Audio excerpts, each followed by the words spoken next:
போர் அடிக்குது. படிச்சு முடிச்சிட்டான்.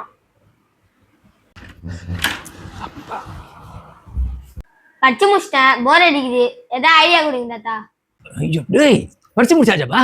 சுத்தம் நீ வீட்டெல்லாம் சுத்தம் பண்ணு, நான் வயிற்று சுத்தம் பண்ணிட்டு வரேன்.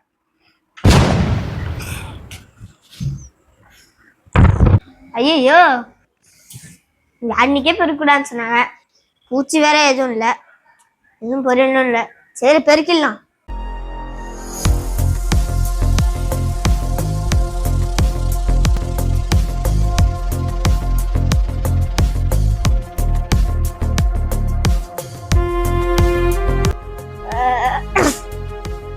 அப்பாடா முடிச்சாச்சு.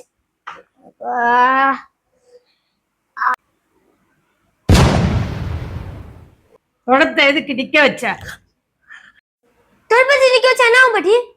தொடப்பத்தை நிக்க வச்ச அவ்வளவுதான். நம்ம வீட்டு லட்சுமி கோச்சுக்கிட்டு வெளில போயிடும் தெரியுமா? லட்சுமி வெளில போன என்ன பாட்டி? நம்ம வீட்டு லட்சுமி நம்ம வீட்டை விட்டு வெளில போயிடுச்சுன்னா நமக்கு பீஸா, உனக்கு பர்கர் எதுவுமே கிடைக்காது. அவ்வளவுதான், ஒண்ணும் வாங்க முடியாது. பீஸா பர்கர் வாங்க முடியாதா? சொர்க்கமே என்றாலோ அது இந்த இடம் போல வருமா?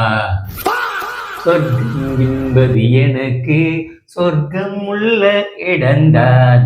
பயிரும் சுத்தமாகிவிட்டது, நானும் சந்தோஷமாகிவிட்டேன். அப்பா, என்னடா இங்க ஒரு சவுண்டா இருக்கு? தொடப்பத்தை நிக்க வச்ச உண்மையிலே லட்சுமி வெளில போயுமா தாத்தா? அப்பா நீ கேட்டது எனக்கு புரிஞ்சிச்சுப்பா. ஒரு நிமிஷம் இருப்பா. சொல்லு. அது ஒன்றும் இல்லை, மூட நம்பிக்கை அதெல்லாம். தொடப்பத்தை நிற்க வச்சா தூசி எல்லாம் ஒட்டிட்டு இருக்கும். அது எல்லாத்துலேயும் பரவி சோத்துலேயும் விழும், மண்டையிலையும் விழும். புரியுதா? அதால் படுக்க வச்சா அது கீழே பறக்கும், பழையபடி பறிக்கலாம்.